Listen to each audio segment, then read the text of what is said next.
आप देख रहे हैं देश लाइव, देश की आवाज।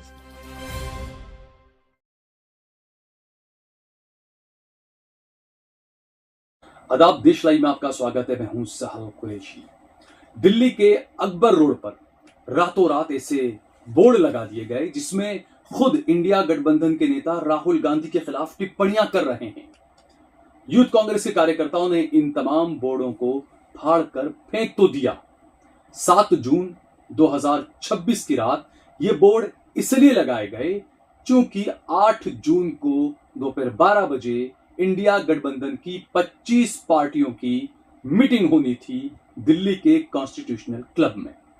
अरविंद केजरीवाल, शरद पवार, ममता बनर्जी वगैरह ने अलग अलग समय पर राहुल गांधी को लेकर कई टिप्पणियां की थी। उन्हीं पुरानी टिप्पणियों को लेकर अब जो है वो बड़े बड़े बोर्ड बनाए गए, शाइनिंग बोर्ड बनाए गए और अकबर रोड पर इन पोस्टरों को लगा दिया गया। रातों रात जब इंडिया गठबंधन की मीटिंग होने वाली थी, उससे एक दिन पहले रात में ये बोर्ड दिल्ली की सड़कों पर और खासकर अकबर रोड पर नजर आए। उधर दूसरी तरफ सुबह से ही गोदी मीडिया इन पोस्टरों के ऊपर जो लिखा गया है और इन पोस्टरों की आड़ में राहुल गांधी के बारे में बयान देते हुए उन्हीं के इंडिया गठबंधन के नेताओं के पुराने वीडियोस चला रहा है। सुबह से लगातार यह माहौल बनाने की कोशिश की जा रही है गोदी मीडिया की तरफ से।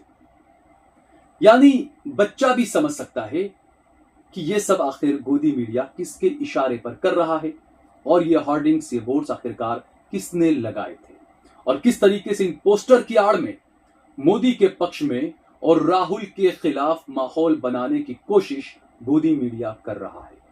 हालांकि बैठक को लेकर शरद पवार ने साफ कहा है कि इंडिया गठबंधन का एकजुट रहना जरूरी है। उन्होंने साथ में यह भी कहा है कि जितने भी जो सीनियर नेता हैं, वरिष्ठ नेता हैं, उनसे बातचीत की जाएगी और जो जो मामले हैं उन्हें जल्द ही सुलझा लिया जाएगा। हालांकि ये पोस्टर किसने लगाए हैं ये जानना बहुत आसान है। दिल्ली देश की राजधानी है, इसीलिए पॉलिसी और नियमों के मुताबिक ही पोस्टर्स लगाने वाली एजेंसियों को कॉन्ट्रैक्ट्स दिया जाता है, जगहें जो है वो टेंडर के जरिए ही दी जाती है। तो इसीलिए बड़ी आसानी से पता लगाया जा सकता है कि ये किस एजेंसी के मातहत आता है और ये पोस्टर्स, बैनर्स यहाँ पर किसने लगाए हैं। अगर इससे न पकड़ा जाए तो दिल्ली का अकबर रोड काफी हाई प्रोफाइल रोड कहा जाता है। सीसीटीवी कैमरे वहां पर मौजूद होंगे। सीसीटीवी कैमरे चेक करके भी पता लगाया जा सकता है कि आखिरकार ये पोस्टर्स, ये बैनर्स वहां पर किसने लगाए हैं। हालांकि पहली नजर में यह शक होना स्वाभाविक है कि ये पोस्टर बीजेपी आईटी सेल की तरफ से लगाए गए हो सकते हैं, क्योंकि बीजेपी और मोदी सरकार सिर्फ राहुल गांधी और कांग्रेस पार्टी से डरते हैं। एक मजबूत लोकतंत्र के लिए विपक्ष से, विपक्षी पार्टी से और विपक्ष के नेता से ये डर रहना भी बहुत जरूरी है। और मोदी शाह का राहुल से ये डर ही बताता है कि राहुल गांधी कितने मजबूत व्यक्तित्व के धनी हैं। अपने साथ 30-32 पार्टियों को साथ लेकर चलने वाले मोदी सबसे कहते फिरते हैं कि मैं तो बस अकेला हूं, एक अकेला सब पर भारी। लेकिन हकीकत तो यह है, मोदी और उनके साथी एक अकेले राहुल गांधी से ही डरते हैं और राहुल गांधी के अलावा इस वक्त देश में ऐसा कुछ भी नहीं है जिससे मोदी और शाह को डर लगता हो। इसी डर की वजह से ही मोदी शाह चाहते हैं कि इंडिया गठबंधन में टूट पड़े और वोटों को बिखेरा जा सके, जिसकी वजह से 2029 में एक बार फिर से मोदी और बीजेपी का सत्ता में आने का रास्ता साफ हो सके। उधर खबर है कि टीएमसी के 20 सांसद एनडीए में शामिल होने के लिए स्पीकर को लेटर लिख चुके हैं। इस बात का दावा किया है सांसद ककोली घोष ने। बहरहाल इंडिया गठबंधन की बैठक हुई जिसमें डीएमके और आप के अलावा बाकी सभी विपक्षी नेता पहुंचे। सभी विपक्षियों ने अब यह मान लिया है कि उनके पास 2 ही विकल्प हैं, राहुल या नरेंद्र मोदी। या तो राहुल गांधी के साथ खड़ा रहा जाए या नरेंद्र मोदी के साथ चला जाया जाए। इंडिया ब्लॉक की 2 साल बाद हुई 7वीं बैठक में सोमवार को 25 दलों के नेता शामिल हुए। दिल्ली में हुई बैठक में सोनिया गांधी, राहुल गांधी, मल्लिकार्जुन खड़गे, अखिलेश यादव, ममता बनर्जी, सुप्रिया सुले और कपिल सिब्बल समेत कई नेता मौजूद रहे।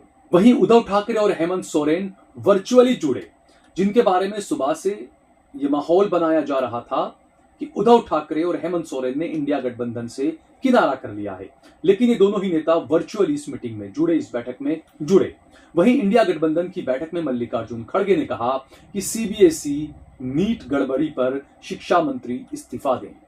एसआईआर के करोड़ों वोटरों के नाम काटे गए एसआईआर के तहत, इसके खिलाफ भी इंडिया ब्लॉक सीजीआई को लेटर लिखेगा। बैठक के बाद प्रेस कॉन्फ्रेंस को संबोधित करते हुए खड़गे ने बताया कि इंडिया गठबंधन में आज 5 मुद्दों पर सहमति बनी है। तो 5 मुद्दे हैं। पहला मुद्दा ये कि एसआईआर में करोड़ों वोटर के नाम कटे। एसआईआर और चुनाव की निष्पक्षता को लेकर सीजीआई को एक लेटर जो है वो इंडिया गठबंधन लिखेगा। दूसरा, सीबीएसई नीट गड़बड़ी पर शिक्षा मंत्री का इस्तीफा मांगा जाए। तीसरा, सरकार महंगाई, बेरोजगारी और अर्थव्यवस्था के मुद्दे पर सर्वदलीय बैठक बुलाए, इस बात की मांग जो है वो इंडिया गठबंधन करेगा। चौथा, गठबंधन हर 2 महीने में और मॉनसून सत्र के दौरान हर रोज रणनीति बनाने के लिए बैठक करेगा। ये 4 सहमति। और 5वीं सहमति ये कि इंडिया गठबंधन की अगली बैठक 8 अगस्त को हैदराबाद में होगी।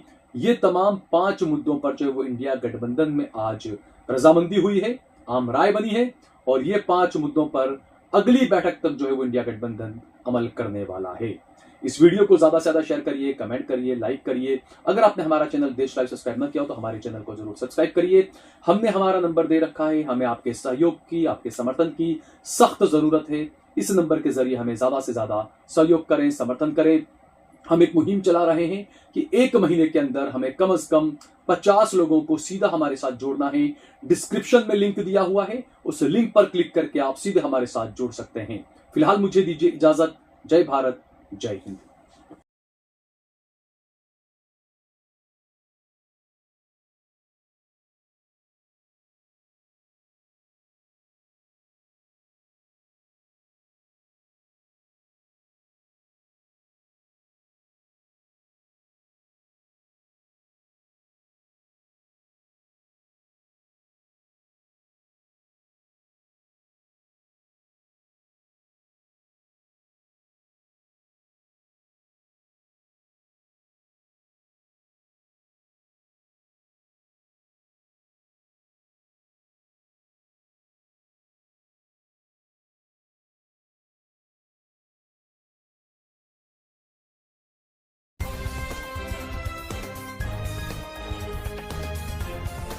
देश और दुनिया की तमाम छोटी और बड़ी खबरों के लिए हमारे चैनल को सब्सक्राइब करना न भूलें और बेल का बटन जरूर दबाएं।